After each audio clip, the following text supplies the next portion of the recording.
Good day, employer in Hong Kong. My name is Sheila May Salinas, 26 years old, from Tansa, Cavite, Philippines. My highest educational attainment is as high school graduate. I'm happy married and blessed to have one child, 9 years old. I have experience being a house helper here in Philippines in 4 years. I serve 5 members of the family. The couple, including the 3 children, ages of 13, 11, and 8 months old.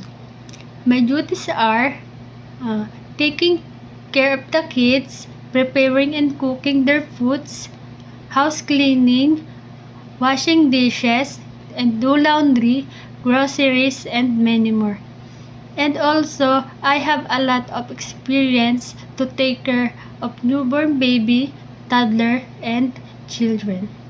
I want to work in Hong Kong because I want to earn money for my family needs and my kids' future.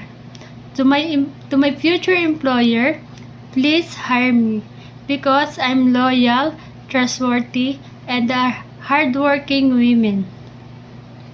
And I promise I do my duties and responsibilities. Thank you. I'm looking forward to work with you as soon as possible. Thank you.